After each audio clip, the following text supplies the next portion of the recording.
Hello दोस्तों, कैसे हो आप सबके सब। आज हम बात करेंगे परीक्षा धाम पब्लिकेशन के मध्य प्रदेश जीके के बुक के भाग 8 की, जिसमें हम मध्य प्रदेश इतिहास के आधुनिक काल के बारे में चर्चा करेंगे। इसको हम 3 भागों में बांटकर बात करेंगे। मध्य प्रदेश में मराठा उत्कर्ष, 1857 की क्रांति एवं भारतीय राष्ट्रीय आंदोलन। तो हम शुरुआत करते हैं मध्य प्रदेश में मराठा उत्कर्ष। फरवरी 1723 में बाजीराव प्रथम ने दक्षिण का प्रवेश द्वार यानी असीरगढ़ बुरहानपुर के मार्ग से मालवा में प्रवेश किया। मई 1723 को बाजीराव प्रथम ने भोपाल के नवाब दोस्त मोहम्मद खां को हराया। दिसंबर 1728 ईस्वी में मुगल सेनापति मोहम्मद खान वंगश ने बुंदेलखंड पर हमला किया। बुंदेलखंड महाराजा छत्रसाल ने बाजीराव प्रथम को एक पत्र लिखा और सहायता मांगी। इसी आक्रमण के दौरान बाजीराव प्रथम की मुलाकात छत्रसाल की नर्तकी मस्तानी से हुई।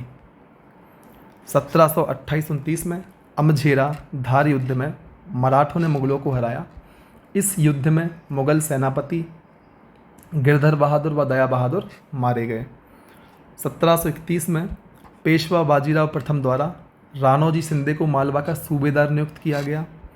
1732 में मालवा में मराठा राज्य स्थापित हुआ। 1737 में भोपाल के युद्ध में बाजीराव प्रथम ने निजाम को हराया और युद्ध के परिणाम स्वरूप निजाम ने नर्मदा चंबल क्षेत्र में मराठों की अधीनता स्वीकार कर ली। 1740 में बीमारी के कारण बाजीराव प्रथम की मृत्यु रावरखेड़ी खरगोन में हुई। दोस्तों, बात करते हैं मस्तानी महल की। एक मस्तानी महल छतरपुर के धुवेला गांव में व दूसरा मस्तानी महल पुणे में स्थित है। अब देखते हैं मध्य प्रदेश में मराठाओं की शाखाएं। इसमें हम बात करेंगे होलकर वंश की, सिंधिया वंश की, पवार वंश की, तुकोजी वंश की एवं जीवाजी वंश की। पवार वंश क्षेत्रधार, संस्थापक थे आनंद पवार। सिंधिया वंश, इनका क्षेत्र था ग्वालियर, इनके संस्थापक थे राणोजी सिंधिया। तुकोजी वंश, इनका क्षेत्र था देवास बड़ी पाथी, संस्थापक कुकुजी। जीवाजी वंश, क्षेत्र था देवास की छोटी पाथी, संस्थापक थे जीवाजी। होलकर वंश का क्षेत्र था इंदौर, संस्थापक थे मल्हार राव होलकर। अब बात करते हैं इंदौर के होलकर वंश की। इसको हम 3 बिंदुओं के आधार पर देखेंगे: पृष्ठभूमि, राजधानी एवं प्रमुख शासक। पृष्ठभूमि, 1730 में बाजीराव पेशवा ने दिल्ली पर धावा बोला था। बाजीराव ने अपनी सेना को 2 टुकड़ियों में विभाजित किया था, जिसमें से एक का नेतृत्व मल्हार राव होलकर ने सफलतापूर्वक किया, जिससे खुश होकर पेशवा ने 9 परगना मल्हार राव होलकर को प्रदान किए। 1732 में बाजीराव पेशवा ने औपचारिक दस्तावेज के द्वारा होलकर, सिंधिया, पवार, तुकोजी राव व जीवाजी राव के मध्य परगनों का विभाजन किया। राजधानी, प्रारंभिक राजधानी इंदौर, अहिल्याबाई के समय राजधानी महेश्वर, यशवंतराव होलकर प्रथम के समय राजधानी भानपुरा, 1818 के बाद स्थायी रूप से राजधानी इंदौर।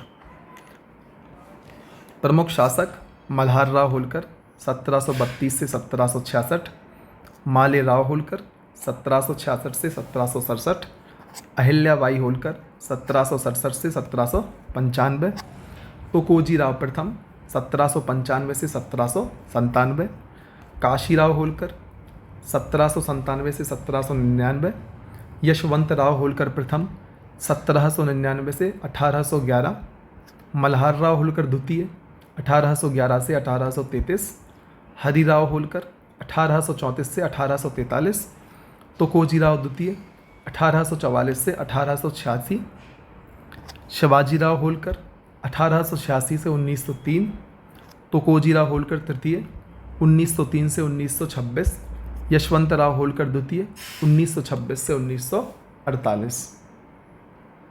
दोस्तों, हम फिर से देख लेते हैं होलकर वंश की राजधानियाँ। प्रारंभिक राजधानी थी इंदौर, अहिल्याबाई के समय राजधानी थी महेश्वर और यशवंतराव होलकर प्रथम के समय राजधानी थी भानपुरा। होलकर वंश के प्रमुख शासक एवं उनके कार्यों की हम बात करें तो सबसे पहले बात करते हैं मल्हार राव होलकर की। होलकर वंश के संस्थापक मल्हार राव होलकर का जन्म पुणे के पास हाल गांव में हुआ था। मल्हार राव होलकर ने 1747 में इंदौर में राजवाड़ा का निर्माण कराया। पानीपत के तीसरे युद्ध में मल्हार राव होलकर ने भाग लिया, किंतु मराठा सेनापति सदाशिवराव से मतभेद होने के कारण ये युद्ध से अलग हो गए। दोस्तों, अब हम बात करते हैं अहिल्याबाई होलकर की। अहिल्याबाई होलकर को धार्मिक और दार्शनिक प्रवृत्ति के कारण इन्हें दार्शनिक रानी भी कहा जाता है। इनका जन्म जामखेड़ा, अहमदनगर, महाराष्ट्र में हुआ था। यह मल्हार राव होलकर की पुत्रवधू व खांडे राव होलकर की पत्नी थी। अहिल्याबाई होलकर ने महेश्वर को राजधानी बनाया। प्रमुख योगदान: इन्होंने कपड़ा उद्योगों को संरक्षण दिया।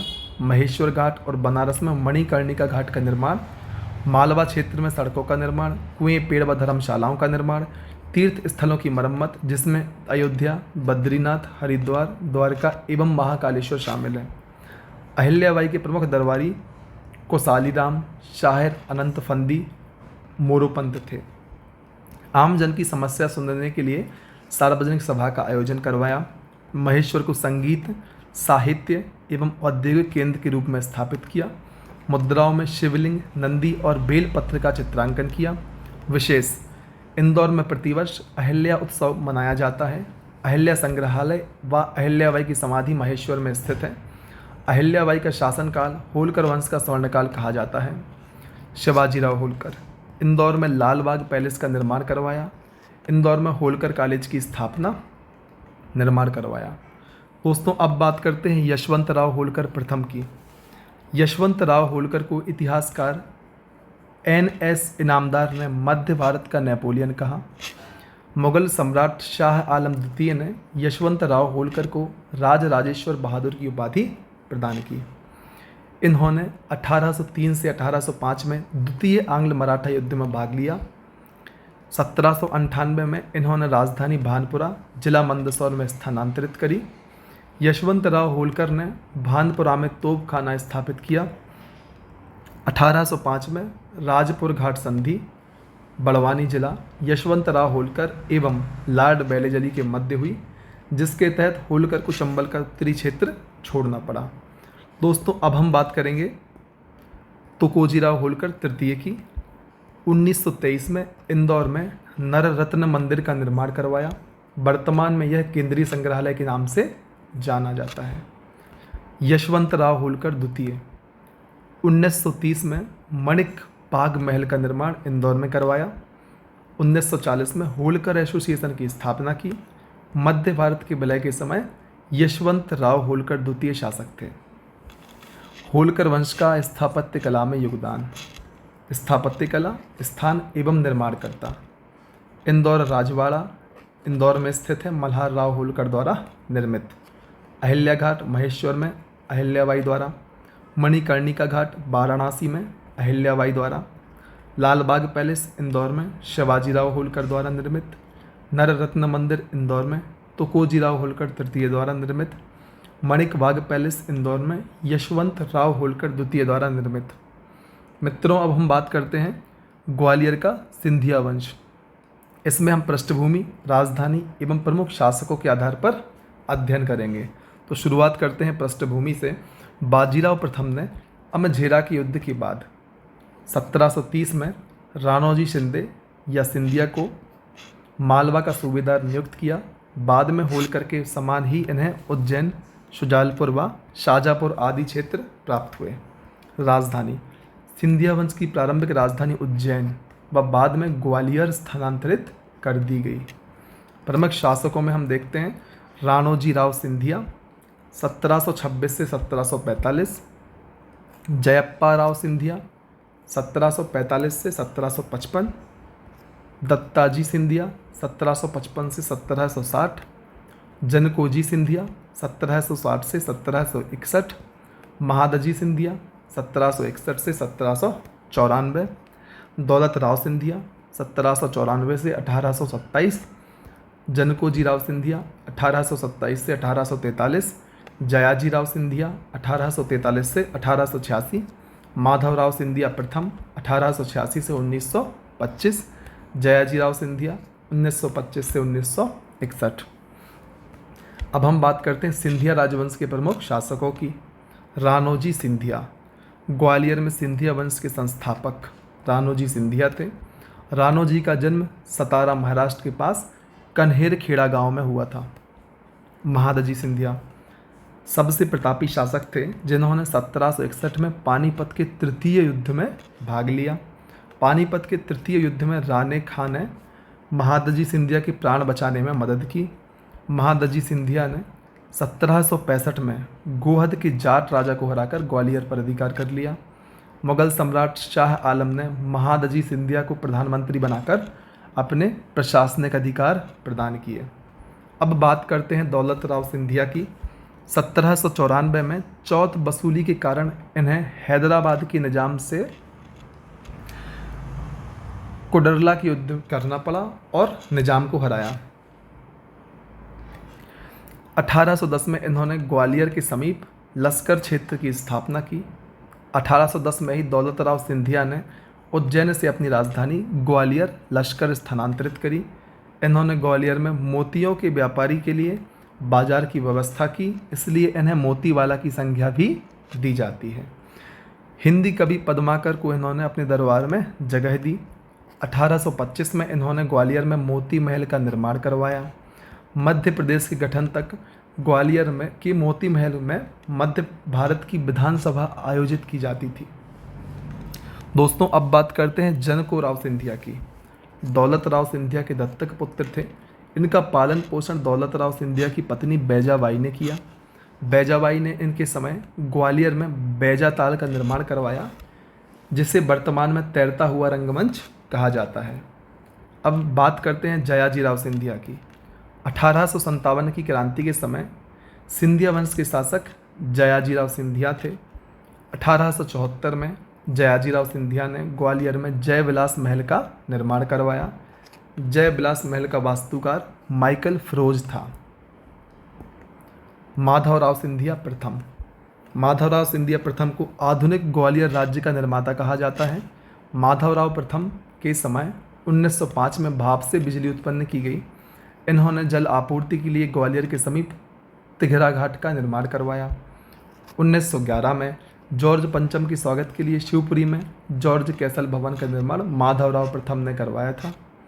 ग्वालियर में फूल बाग का निर्माण माधवराव सिंधिया ने करवाया था और इसका उद्घाटन वेल्स के राजकुमार द्वारा 1922 में उनकी भारत यात्रा के दौरान किया गया।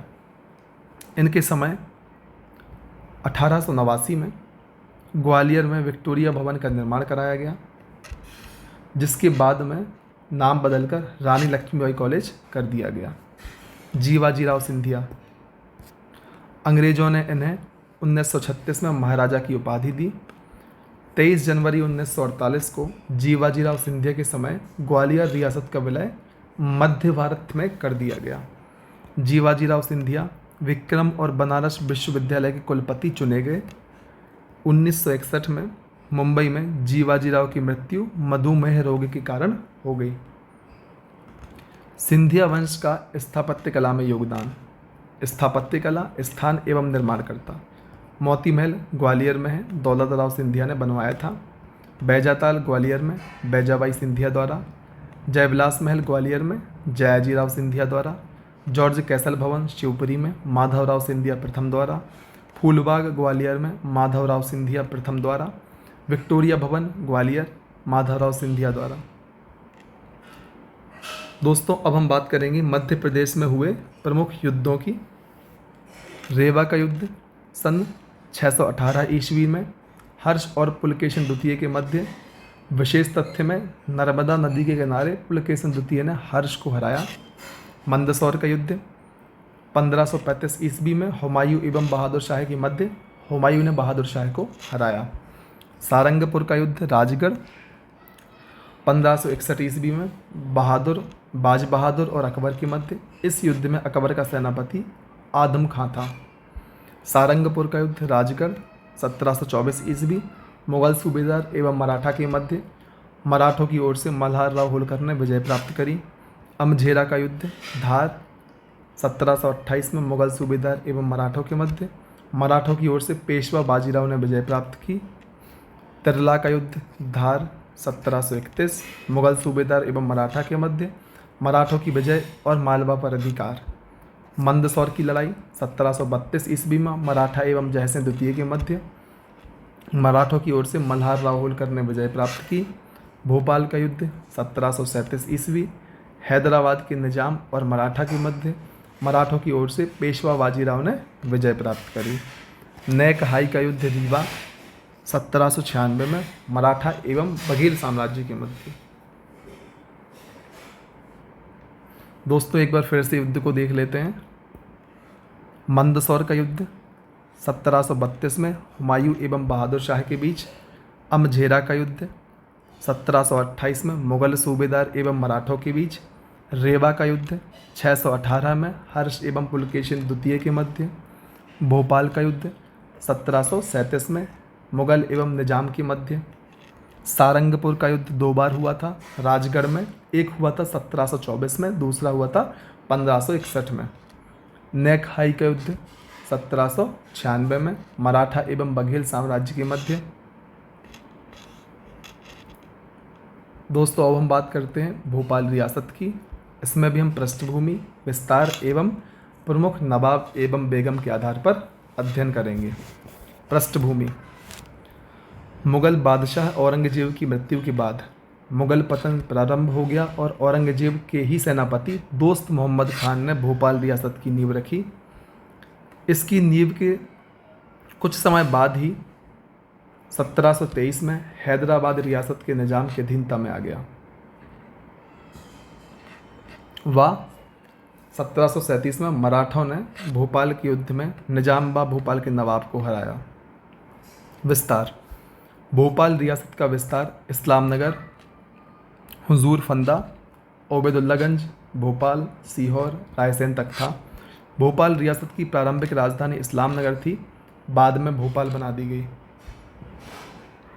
अब बात करते हैं प्रमुख नवाब व बेगम की। प्रारंभिक शासक भोपाल के नवाब।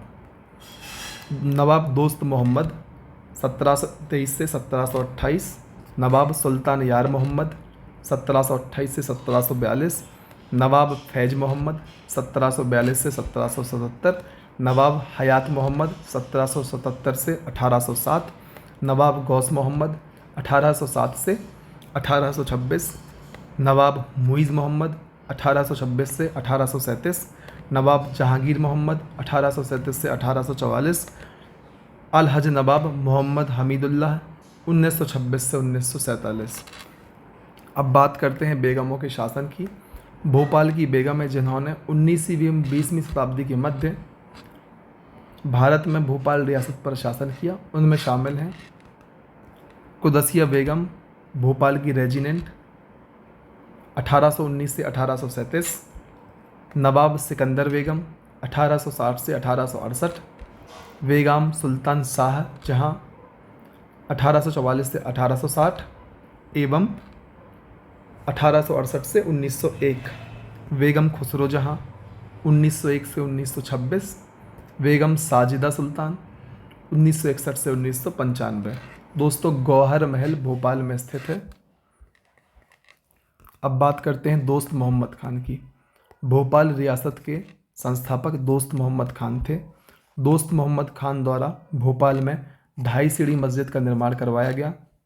इसने भोपाल के समीप इस्लाम नगर की स्थापना की और प्रारंभिक राजधानी बनाया। अब बात करते हैं यार मोहम्मद खान की। नवाब यार मोहम्मद खान को भोपाल का प्रथम नवाब माना जाता है। इनके समय भोपाल रियासत पर निजाम के हुक्म सर्वोपरि थे। इनके समय 1737 में भोपाल का युद्ध हुआ, जिसमें बाजीराव पेशवा ने हैदराबाद के निजाम को पराजित किया। नादिर शाह के आक्रमण के समय भोपाल के नवाब यार मोहम्मद खान थे। अब बात करते हैं नवाब फैज मोहम्मद खान की। यार मोहम्मद खान के सबसे बड़े पुत्र थे। नवाब फैज मोहम्मद खान को सूफ़ी नवाब भी कहा जाता है। अब बात करते हैं कुदसिया बेगम की। कुदसिया या गौहर बेगम भोपाल की प्रथम महिला शासिका थी। कुदसिया बेगम को गौहर बेगम के नाम से जाना जाता है। वह इन्होंने भोपाल में गौहर महल का निर्माण करवाया। कुदसिया बेगम ने भोपाल में जामा मस्जिद का निर्माण करवाया। भोपाल के मोती महल का निर्माण भी करवाया। नवाब जहांगीर मोहम्मद नवाब जहांगीर मोहम्मद खान ने एक नई कॉलोनी का निर्माण किया जिसे जहांगीराबाद के नाम से जाना जाता है। इन्होंने भोपाल में नूरबाग मस्जिद का निर्माण करवाया। 7 साल शासन करने के बाद लीवर सिरोसिस के कारण इनकी मृत्यु हो गई। इनका मकबरा भोपाल पुलिस मुख्यालय परिसर में स्थित है। अब बात करते हैं सिकंदर जहां बेगम की। सिकंदर जहां बेगम ने 1857 क्रांति में अंग्रेज़ों का समर्थन किया। इन्होंने मोती महल का निर्माण करवाया, मोती मस्जिद का निर्माण करवाया। सिकंदर जहां बेगम के समय फाजिल मोहम्मद खां व आदिल मोहम्मद खां गढ़ी रायसेन ने 1857 की क्रांति में भोपाल से विद्रोह किया। फाजिल मोहम्मद को राहतगढ़ दुर्ग में फांसी पर चढ़ा दिया गया। सुल्तान बेगम शिक्षा की संरक्षक थी। इन्होंने सुल्तानिया बालिका विद्यालय और अलेक्जेंड्रिया नोबल स्कूल, अब हमीदिया हाई स्कूल की स्थापना की। नवंबर 1861 में बेगम को इलाहाबाद में स्टार ऑफ इंडिया का सर्वोच्च सम्मान दिया गया। अब बात करते हैं सुल्तान जहां बेगम की।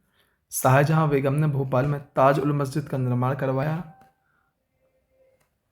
शाहजहां बेगम ने भोपाल में बेनजीर भवन का निर्माण कराया। इन्होंने शाहजहानाबाद की स्थापना की। सर्वाधिक लंबा कार्यकाल इन्हीं का रहा है। भोपाल रियासत का स्थापत्य कला में योगदान। 2.5 सीढ़ी मस्जिद दोस्त मोहम्मद खान, इस्लाम नगर भी दोस्त मोहम्मद खान।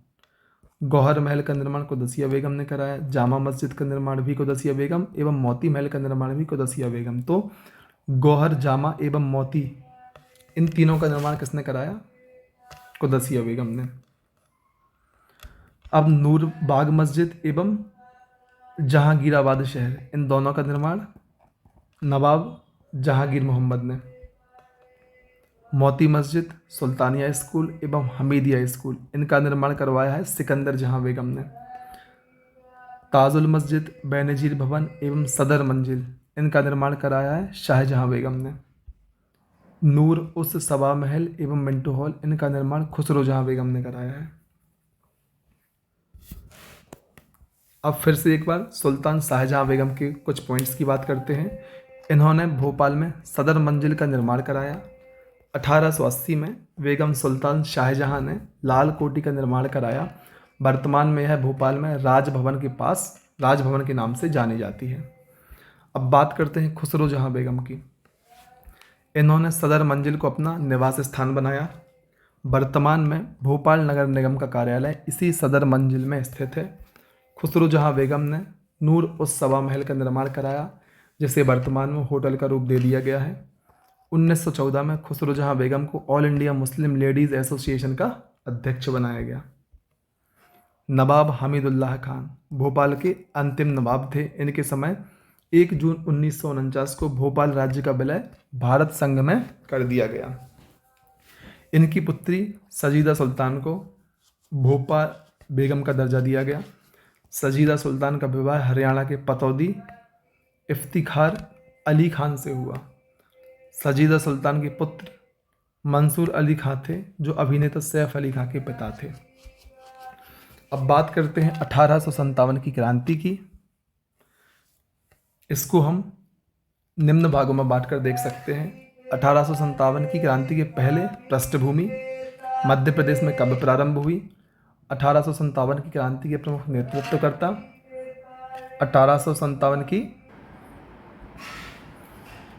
1857 की क्रांति में महिलाओं का योगदान। 1857 की क्रांति के पहले अर्थात पृष्ठभूमि, कुंवर चैन सिंह का विद्रोह। नरसिंहगढ़ रियासत के कुंवर चैन सिंह ने अंग्रेज़ों के विरुद्ध विद्रोह किया। सीहोर के दशहरा मैदान में इन्होंने विद्रोह किया। इन्होंने अंग्रेज़ों से 1824 में धोखे से मार दिया गया। मतलब इन्हें अंग्रेज़ों के द्वारा 1824 में धोखे से मार दिया गया। इन्हें मध्य प्रदेश का प्रथम शहीद और मध्य प्रदेश का मंगल पांडे कहा जाता है। कुंवर चैन सिंह की समाधि सीहोर में स्थित है। नरहुत के मधुकर शाह का बुंदेला विद्रोह। मधुकर शाह बुंदेला 1842 में अंग्रेज़ों के विरुद्ध हुए बुंदेला विद्रोह के नायक थे। मधुकर शाह को ब्रिटिश सरकार ने 21 वर्ष की आयु में सागर शहर में फांसी दे दी। अप्पाजी भोंसले का विद्रोह। महाकौशल क्षेत्र का यह प्रथम विद्रोह था। 1818 में अंग्रेजों के विरुद्ध महाकौशल क्षेत्र से अप्पाजी भोंसले ने विद्रोह किया। हृदय शाह का विद्रोह। 1842 में सागर जिले के हीरापुर के शासक हृदय शाह ने बुंदेलखंड से विद्रोह किया। इस विद्रोह में हृदय शाह का साथ सावंत शाह ने दिया। दिलहन शाह का विद्रोह। नरसिंहपुर के दिलहन शाह ने विद्रोह किया नरसिंहपुर से। मध्य प्रदेश में प्रारंभ की हम बात करते हैं। नीमच छावनी। मध्य प्रदेश में 1857 की क्रांति का प्रारंभ नीमच छावनी से हुआ। यह विद्रोह 3 जून 1857 को प्रारंभ हुआ। कर्नल अवार्ट को चुनौती देने के लिए नीमच छावनी के सैनिक मोहम्मद अली बेग और हीरालाल ने शस्त्रागार में आग लगा दी। मुरार छावनी। यह मध्य प्रदेश में 1857 की क्रांति का दूसरा विद्रोह था। यह 14 जून 1857 को हुआ। शिवपुरी छावनी। 20 जून 1857 को शिवपुरी छावनी से विद्रोह हुआ। इस विद्रोह में सैनिकों द्वारा अंग्रेजों की संचार व्यवस्था को भंग कर दिया गया। इस विद्रोह से अंग्रेजों के शिवपुरी से गुना भागना पड़ा।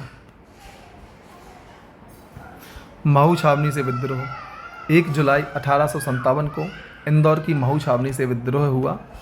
यह विद्रोह सादत खां के नेतृत्व में हुआ। इस समय अंग्रेजों के अधिकारी कर्नल टेशवर्न और कैप्टन कींथ थे।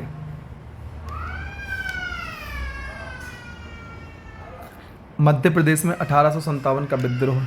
ग्वालियर से रानी लक्ष्मीबाई एवं उनकी अंगरक्षिका झलकारी बाई, रीवा से ठाकुर रणमत सिंह, शाहगढ़ से राजा वखत अली, हीरापुर से राजा हृदय शाह, सागर से शेख रमजान, मंडला से रानी अवंतीबाई और गिरधारी बाई, भोपाल रियासत से फाजिल मोहम्मद एवं आदिल मोहम्मद, निमाड़ क्षेत्र से टंटिया टंडराभील, सेंधवा से भीमा नायक, महू से शहादत खां, अमझेरा से बख्तावर सिंह एवं रानी द्रौपदी बाई।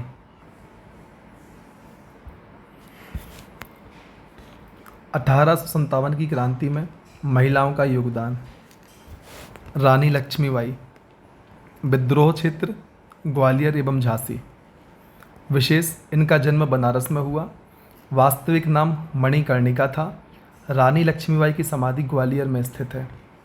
झलकारी बाई। विद्रोह क्षेत्र ग्वालियर एवं झांसी। विशेष झलकारी बाई रानी लक्ष्मीबाई की संरक्षिका थी। झलकारी बाई की 14 फीट ऊंची प्रतिमा भोपाल में 2017 में स्थापित की गई। अवंतीबाई। विद्रोह क्षेत्र रामगढ़। विशेष अवंतीबाई ने अंग्रेज सेनापति वार्डन को हराया। अवंतीबाई को रामगढ़ की लक्ष्मीबाई कहा जाता है। इनकी समाधि डिंडोरी जिले के बालपुर में स्थित है। अब बात करते हैं गिरधारी बाई की। इनका विद्रोह क्षेत्र था रामगढ़। विशेष गिरधारी बाई अवंतीबाई की संरक्षिका थी। रानी द्रौपदी बाई। विद्रोह क्षेत्र मध्य भारत धार। विशेष 22 मई 1857 को धार के राजा की मृत्यु के पश्चात इन्होंने विद्रोह को संभाला। कर्नल ड्यूरेंड ने रानी द्रौपदी के विद्रोह को दबाने में सफलता हासिल की। रानी तपस्विनी। इनका वास्तविक नाम सुनंदा था। रानी लक्ष्मीबाई की भतीजी थीं। 1857 की क्रांति में इन्होंने भाग लिया। इन्हें कैद करके अंग्रेजों द्वारा तिरुचिरापल्ली जेल में रखा गया। नूरी और मंदर। 1857 की क्रांति में इन्होंने रानी लक्ष्मीबाई की सहायता की। यह दोनों रानी लक्ष्मीबाई की सहेलियाँ थीं। 1857 की क्रांति में शामिल अन्य नेतृत्वकर्ता। मालवा क्षेत्र से, निवाड़ क्षेत्र से, महाकौशल्य विंध्य क्षेत्र से एवं बुंदेलखंड क्षेत्र से प्रमुख नेतृत्वकर्ताओं की चर्चा हम करने वाले हैं। शुरुआत करते हैं मालवा क्षेत्र से। शहादत खां, सदाशिवराव, शहजादा फिरोज शाह, राजा बख्तावर, रानी द्रौपदी। अब बात करते हैं निमाड़ क्षेत्र के नेतृत्वकर्ताओं की, जिनमें प्रमुख हैं भीमा नायक, ख्वाजा नायक, टंटैया भील। महाकौशल एवं विंध्य क्षेत्र से ठाकुर रणमत सिंह, रानी अवंतीबाई, गिरधारी बाई, राजा सरजू प्रसाद, शंकर शाह व रघुनाथ शाह। बुंदेलखंड क्षेत्र से प्रमुख नेतृत्वकर्ता राजा बखत वली, बौधन दोवा, हृदय शाह, मर्दाना सिंह, रानी लक्ष्मीबाई। अब बात करते हैं प्रमुख नेतृत्वकर्ता, उनके क्षेत्र एवं उनसे संबंधित विशेष तथ्यों की। शहादत खान, क्षेत्र महू इंदौर। इनकी समाधि इंदौर में लोक सेवा आयोग के सामने स्थित है। सदाशिवराव, महिदपुरा उज्जैन। इन्होंने युद्ध में गौरिल्ला पद्धति अपनाई। शहजादा फिरोज शाह, मंदसौर, शहादत खान के सेनापति थे। राजा बख्तावर सिंह, धार अमझेरा। 10 फरवरी 1858 को इंदौर में बख्तावर सिंह को फांसी दे दी गई। रानी द्रौपदी बाई, धार रियासत से संबंधित क्षेत्र। कर्नल ड्यूरेंड ने रानी द्रौपदी के विद्रोह को दबाने में सफलता हासिल की। भीमा नायक, सेंधवा बड़वानी। भीमा नायक को पोर्ट ब्लेयर में फांसी दे दी गई। ख्वाजा नायक, बड़वानी, भीमा नायक के साथ मिलकर अंग्रेज़ों का विद्रोह किया। टंटिया भील, निमाड़ खरगोन। इन्हें भारतीय आदिवासियों का रॉबिन हुड कहा जाता है। इनकी समाधि स्थल पाताल पानी में स्थित है। ठाकुर रणमत सिंह, चित्रकूट, सतना एवं रीवा। ठाकुर रणमत सिंह ने मेजर केलिस की हत्या कर दी, इसलिए आगरा में इन्हें फांसी दे दी गई। अवंतीबाई, क्षेत्र रामगढ़। अवंतीबाई को रामगढ़ की झांसी की रानी या लक्ष्मीबाई भी कहा जाता है। राजा ठाकुर सूरज प्रसाद, राजा ठाकुर सरजू प्रसाद, क्षेत्र विजय राघवगढ़, कटनी। अंग्रेज़ों ने इन्हें काला पानी का सजा दी, लेकिन अंडमान निकोबार जाते समय इन्होंने खुद की हत्या कर ली। शंकर शाह व रघुनाथ शाह, क्षेत्र गढ़मंडला। इन्होंने तलवार और कलम लेख दोनों से अंग्रेज़ों का विद्रोह किया। राजा बख्तवली, शाहगढ़ सागर, बौदनदुआ, क्षेत्र शाहगढ़ सागर। शाहगढ़ रियासत के राजा बख्तवली का मुख्य सेनापति व सलाहकार। हृदय शाह, स्थान हीरापुर सागर। हृदय शाह का साथ सावंत सिंह ने दिया। मर्दान सिंह, ललितपुर, अशोकनगर। 1858 में मर्दान सिंह और राजा बख्तवली को लाहौर जेल में डाल दिया गया। रानी लक्ष्मीबाई, ग्वालियर एवं झांसी। रानी लक्ष्मीबाई की समाधि ग्वालियर में स्थित है। झलकारी बाई, ग्वालियर एवं झांसी क्षेत्र। झलकारी बाई रानी लक्ष्मीबाई की संरक्षिका थी। तात्या टोपे, जिनका वास्तविक नाम था रामचंद्र पांडुरंग, इनका क्षेत्र था ग्वालियर, झांसी एवं बिठूर। तात्या टोपे को 18 अप्रैल 1859 को शिवपुरी में फांसी दे दी गई। तात्या टोपे गनीमी कावा युद्ध नीति, जिसको हम छापा मार कहते हैं, में पारंगत थे। शेख रमजान, इनका क्षेत्र था सागर। शेख रमजान का साथ दौलत शाह ने दिया। अब बात करते हैं दोस्तों गिरधारी बाई की। गिरधारी बाई रामगढ़ क्षेत्र से संबंधित थी और गिरधारी बाई अवंती बाई की संरक्षिका थी। फाजिल मोहम्मद खान व आदिल मोहम्मद खान, इनका क्षेत्र था रायसेन, जो कि भोपाल रियासत में सम्मिलित था। सिकंदर जहां बेगम ने 1857 की क्रांति में अंग्रेज़ों का समर्थन किया था। भागीरथ सिलावट, इनका क्षेत्र था इंदौर। इंदौर जिले के देपालपुर में इनके नाम पर भागीरथ सिलावट महाविद्यालय खोला गया है। अब बात करते हैं मध्य प्रदेश के संदर्भ में भारतीय राष्ट्रीय कांग्रेस की।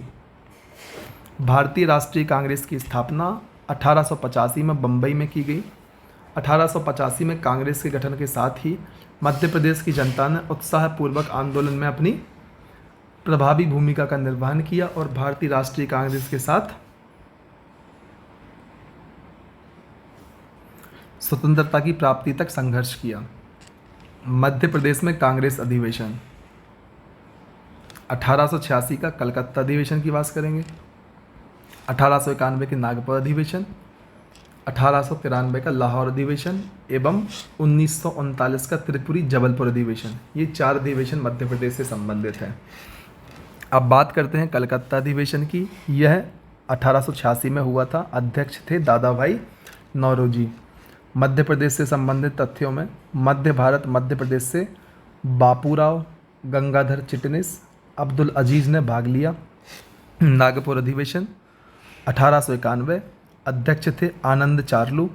इस अधिवेशन में मध्य प्रांत व मालवा में शिवाजी एवं गणेश उत्सव मनाने की अनुमति मिली। लाहौर अधिवेशन यह 1893 में हुआ था। दादा भाई नौरोजी इसके अध्यक्ष थे। मध्य प्रदेश से हरि सिंह गौर ने भाग लिया। त्रिपुरी अधिवेशन 1939 को सुभाष चंद्र बोस की अध्यक्षता में हुआ। मध्य प्रदेश में आयोजित एकमात्र अधिवेशन था। सुभाष चंद्र बोस ने बाद में अध्यक्ष पद से इस्तीफा दे दिया। उनके बाद राजेंद्र प्रसाद अध्यक्ष बने। मध्य प्रदेश में गणेश उत्सव। बाल गंगाधर तिलक ने गणेश उत्सव का प्रारंभ बुरहानपुर शहर में मार्तंड राव मजूमदार ने प्रारंभ किया। किसके सहयोग से? बाल गंगाधर तिलक के सहयोग से। मार्तंड राव मजूमदार ने बुरहानपुर में तिलक हाल की स्थापना की। मार्तंड राव मजूमदार पहली राज्यसभा के सदस्य भी रहे हैं। अब बात करते हैं मध्य प्रदेश में स्वामी विवेकानंद। 1893 में शिकागो सम्मेलन के पहले स्वामी विवेकानंद ने मध्य प्रदेश के खंडवा शहर की यात्रा की। इन्होंने नगर पालिका के तत्कालीन प्रेसिडेंट बाबू हरिदास चटर्जी के यहाँ मेहमान नवाजी की। 1900 से 1947 तक मध्य प्रदेश का इतिहास। मध्य प्रदेश में राजनीतिक गतिविधियों की शुरुआत 1906 में जबलपुर से हुई। 1907 में जबलपुर में क्रांतिकारी दल का गठन हुआ।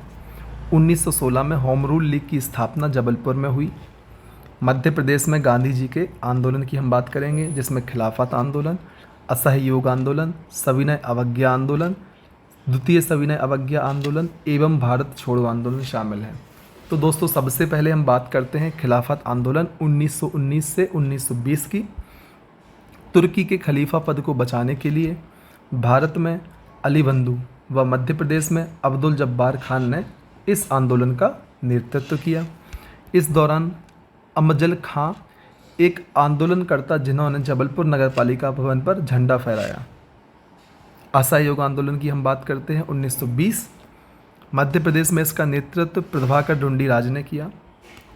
इस दौरान 20 मार्च 1921 को महात्मा गांधी ने जबलपुर का दौरा किया। 1922 में सीहोर व झाबुआ में भी विदेशी वस्तुओं का बहिष्कार हुआ।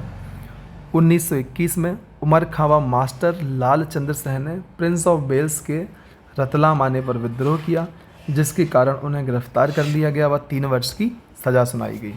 महाकौशल जबलपुर से इसका नेतृत्व द्वारिका प्रसाद मिश्र ने व बाद में माखनलाल चतुर्वेदी एवं सुभद्रा कुमारी चौहान ने किया। सविनय अवज्ञा आंदोलन 1930। 1930 में गांधी जी को दांडी में गिरफ्तार करके उसके बाद मध्य प्रदेश में इसका नेतृत्व देवदास गांधी, सेठ गोविंद दास व द्वारका प्रसाद मिश्र ने किया। इस दौरान सिवनी जिले के दुर्गा शंकर मेहता ने नमक बनाकर सत्याग्रह किया। दोस्तों, अब हम बात करते हैं द्वितीय सविनय अवज्ञा आंदोलन 1932 की। दूसरे गोलमेज सम्मेलन की असफलता के बाद गांधी जी ने 1932 में इस आंदोलन को चलाया व इसी दौरान 1933 में उन्होंने जबलपुर का दौरा किया। इसी दौरान जबलपुर में हरिजन छुआछूत आंदोलन का विरोध किया। बात करते हैं भारत छोड़ो आंदोलन 1942 की। मध्य प्रदेश में इसकी शुरुआत 2 अक्टूबर 1942 को विदिशा से हुई। इसके बाद मंडलेश्वर जेल खरगोन में कैदियों ने अंग्रेज़ों का विरोध किया। 1942 में महात्मा गांधी ने जबलपुर में द्वारिका प्रसाद मिश्र से मुलाकात की व इस आंदोलन को प्रभावी बनाया। वीर उदय चंद्र जैन। वीर उदय चंद्र जैन ने 20 वर्ष की उम्र में मंडला जिले से भारत छोड़ो आंदोलन के समर्थन में जुलूस एवं सभा आयोजित की। भारत छोड़ो आंदोलन के दौरान 1942 में अंग्रेज़ों द्वारा इनकी हत्या कर दी गई। अब बात करते हैं मध्य प्रदेश में सत्याग्रहों की। झंडा सत्याग्रह, जंगल सत्याग्रह एवं नमक सत्याग्रह। शुरुआत करेंगे झंडा सत्याग्रह से। जनवरी 1923 में जबलपुर में प्रथम झंडा सत्याग्रह का नेतृत्व राजेंद्र प्रसाद, देवदास गांधी व राम गोपालाचार्य ने किया। इस सत्याग्रह का उद्देश्य अंग्रेजी झंडे को उतार फेंक व भारतीय झंडे को पहनना था। मार्च 1923 को झंडा सत्याग्रह का नेतृत्व जबलपुर में पंडित सुंदरलाल शर्मा व सुभद्रा कुमारी चौहान ने किया।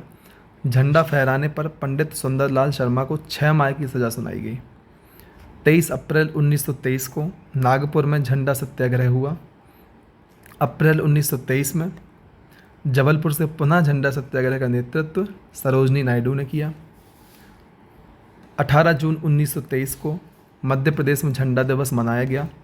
इस दौरान कछेड़ी लाल, वंशी लाल व काशी प्रसाद ने जबलपुर के टाउन हॉल में झंडा फहराया।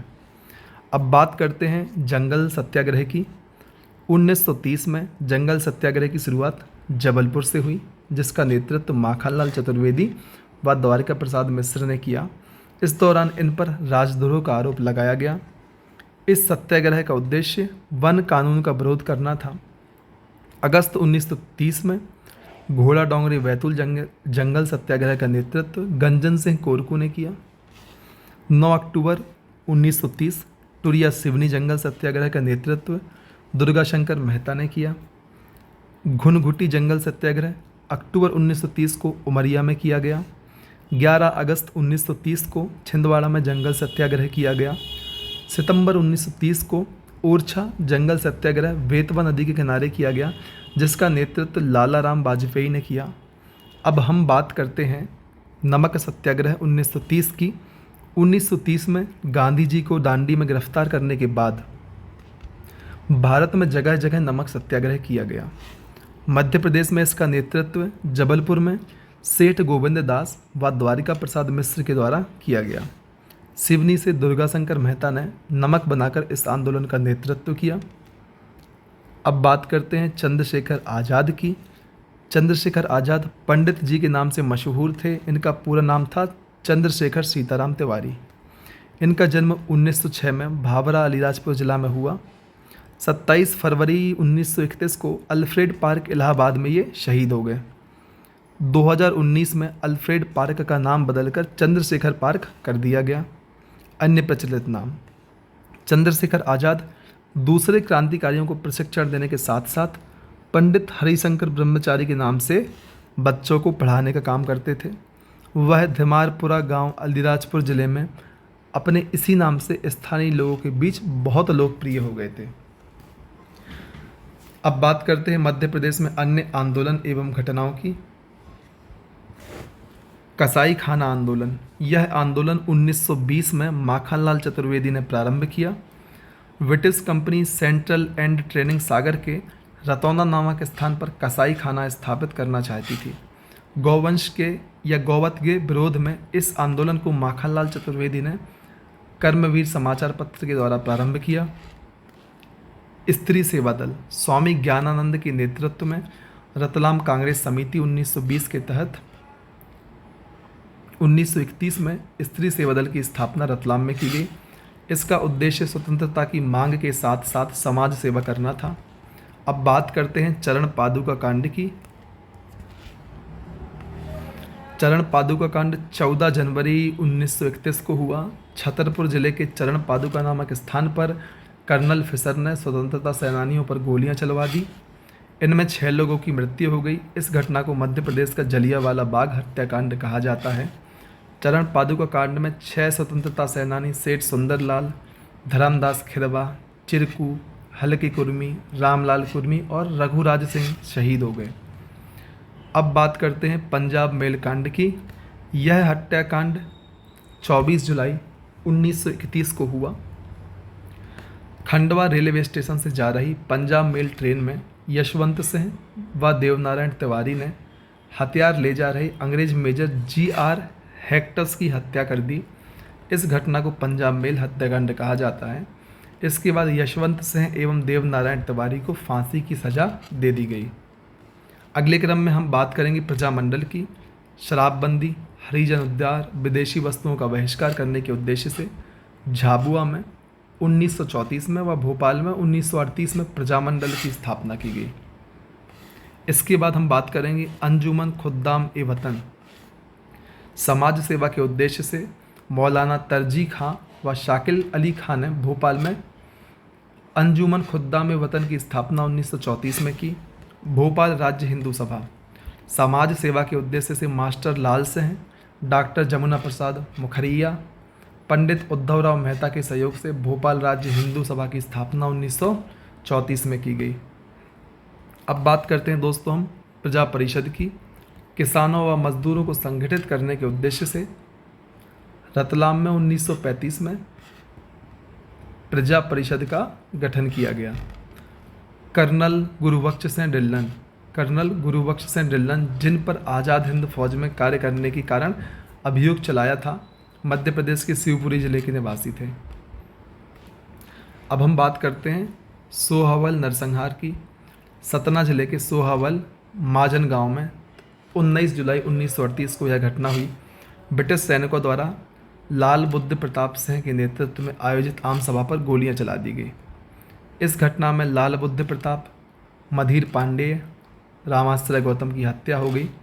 इस घटना को महाजन गोलीकांड के नाम से जाना जाता है। त्रिपुरी अधिवेशन। सुभाष चंद्र बोस की अध्यक्षता में त्रिपुरी में मध्य प्रदेश के एकमात्र कांग्रेस अधिवेशन आयोजित किया गया।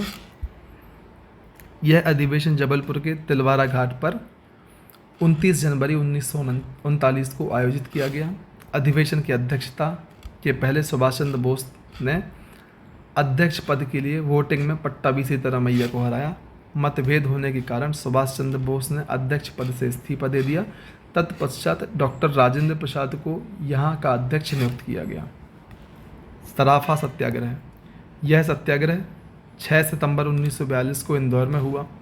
इंदौर में स्वतंत्रता की मांग कर रहे लोगों पर पुलिस ने लाठी चार्ज किया एवं गोलियां चलाई। इस चार्ज में मगनलाल ओसवाल मारे गए, जिसके विरोध में जनता ने सराफा सत्याग्रह किया। मित्रों, अब हम बात करते हैं चावल आंदोलन की। 28 फरवरी 1947 को रीवा को बदवार गांव में हुआ। रीवा के बदवार गांव में हुआ। जबरन चावल उगाही के विरुद्ध जन आंदोलन में पुलिस द्वारा गोलियां चलाई गईं, जिसमें त्रिभुवन तिवारी, भैरव प्रसाद तिवारी शहीद हो गए। इसी आक्रोश ने चावल आंदोलन का रूप ले लिया। अगले क्रम में हम बात करेंगे बोरास गांव कांड की। भोपाल रियासत के रायसेन जिले के बोरास गांव में 14 जनवरी 1949 को नवाबी सेना और क्रांतिकारियों के मध्य संघर्ष हुआ। संघर्ष का मुख्य कारण नर्मदा नदी के तट पर तिरंगा फहराना था। इस घटना में बैजनाथ गुप्ता, मंगल सिंह, वीरन सिंह, छोटेलाल की हत्या नवाबी सेना ने कर दी। इस घटना को भोपाल का जलियांवाला बाग हत्याकांड कहा जाता है। तो दोस्तों, इस वीडियो में इतना ही। यदि आपको यह वीडियो अच्छा लगा है तो कृपया करके वीडियो को लाइक करें, चैनल को सब्सक्राइब करें एवं अधिक से अधिक लोगों तक वीडियो को शेयर करें। परीक्षा धाम पब्लिकेशन के अगले भाग में हम बात करेंगे मध्य प्रदेश में खेल परिषद परिदृश्य की। तब तक के लिए धन्यवाद।